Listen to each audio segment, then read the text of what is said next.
And joining us now, great to welcome on our book talk segment today, is a woman who's co-written a very interesting book. It's called Your Story is Your Power, Free Your Feminine Voice. We're joined today by Susie Herrick, very talented woman. She's a licensed psychotherapist, and she works out in the San Francisco Bay Area, and she joined us today by telephone. And Susie, good to talk with you. How are you? I'm good. Thank you, Doug. How are you? I'm doing great. Good to have a chance to chat with you. An opportunity to read through the book over the weekend. And as we talk today, I believe tomorrow is International Women's Day. So very appropriate that we talk to you. And this book comes out at the right time. Yeah. Thank you. Are you involved with that in any way? I know there are different events around the country. Yeah, well, the book launch is really the focus right now, so we're doing many talks and events for that, which is in sync with Women's Day. And that's kind of the emphasis of the book, giving your stories and your co-authors too. I should say, Ellie Luna.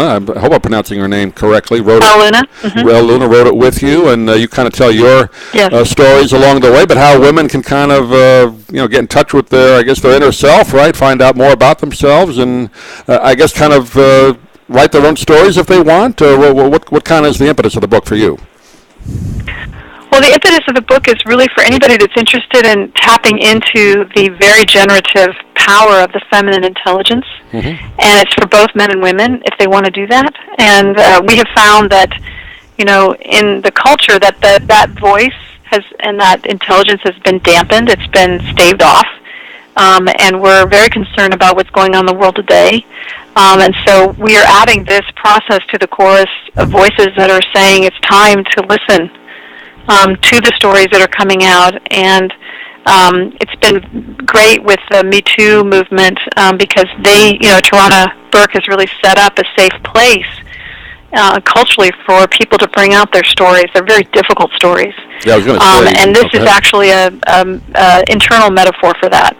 Yeah, I didn't mean to interrupt you. I was going to say, with the last year or couple of years of what's been going on, unfortunately, a lot of it negative, but I guess out of it, hopefully, some positives will come. But this is kind of a revolutionary time. I guess I remember growing up as a kid, kind of the women's movement sort of came in, late 60s, early 70s. I kind of remember that being in elementary school. And that was kind of one time it happened, and then for some reason it kind of slacked off, and obviously something went wrong along the way there for the last 10 or 15 years, right? As far as there's a lot of theories about why that happened. Yeah. You can read Naomi Wolf's book called The Beauty Myth, which is about how culture, there's a backlash, and mainly through media, that the word feminist was coupled with very negative things, and so people stopped thinking they were feminists.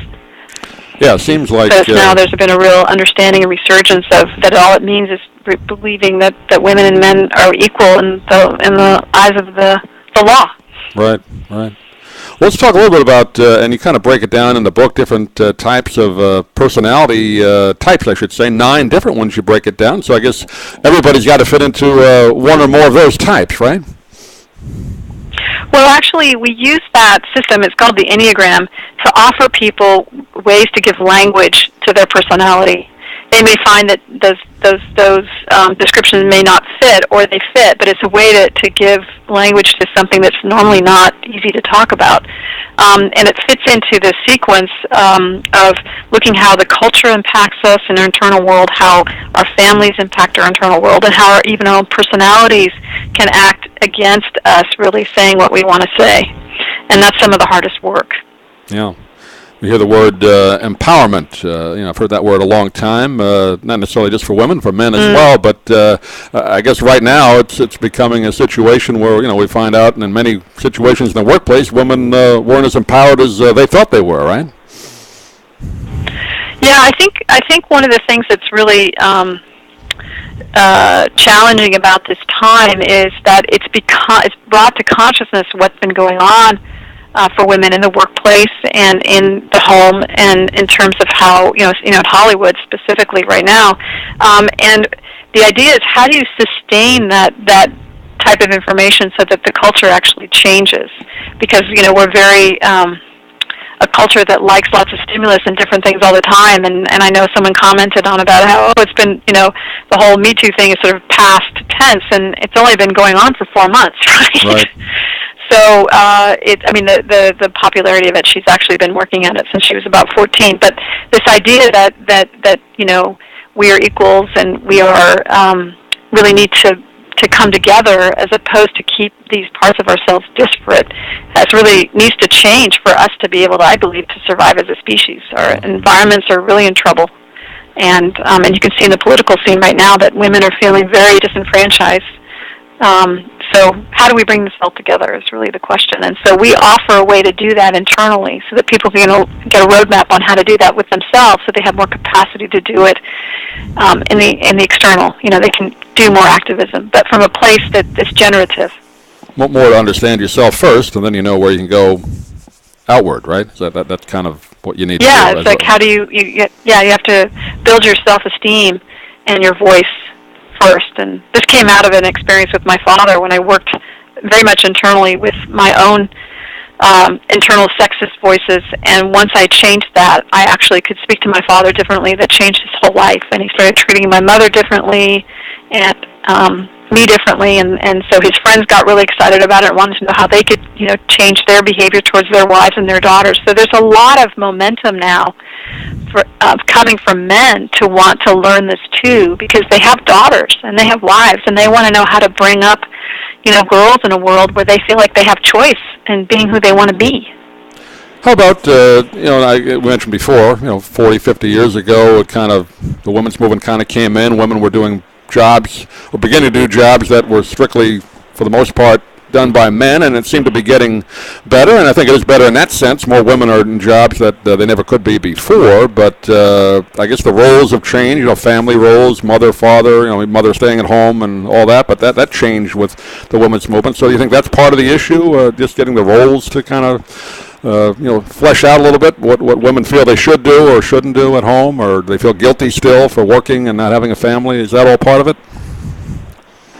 Well, I mean, that's an individual question. Mm-hmm. I think the real thing with this is how to help people become relationally intelligent, how to help them have relationship in whatever roles they choose. And if they want a family, or if they want to choose to stay at home, or they want to choose to work, or if they have to do both, that there is a forum with which to share how to do that in a way that people feel empowered and not disempowered.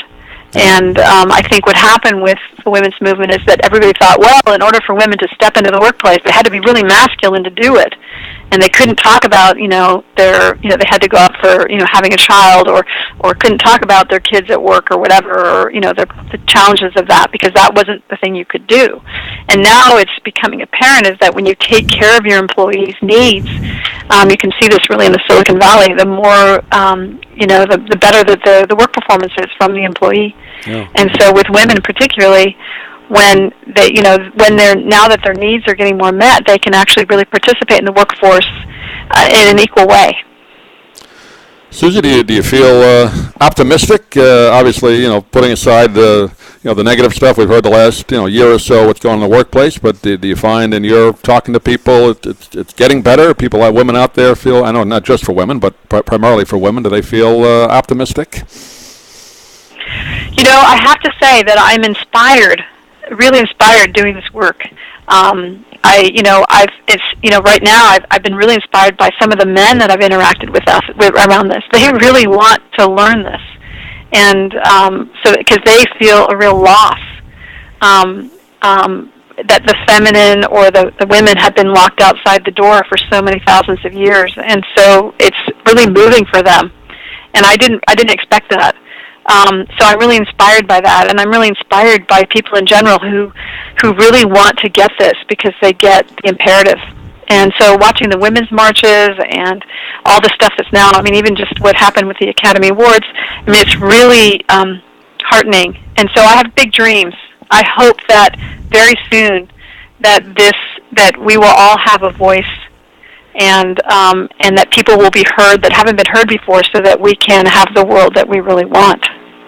Well, it's a great book, and again, we recommend it here. We'll put a link up on our website as well for it. You're called Your Story is Your Power, Free Your Feminine Voice. We've been talking with one of the co-authors, along with El Luna, Susie Herrick, today. Susie, do you have a website, too? I know people want to get more information about it. Well, Ella and I are speaking at many events around the country, and so if you look at the Workman Publishing Facebook page, you can find those events, and you can also find Elduna and Susie Herrick online. And we follow the hashtag Free Your Feminine Voice. So I hope that is enough information for that. Susie, pleasure talking to you. Good luck with the book, and hopefully we can do it again. Thanks for being with us today. Thanks for hearing my voice.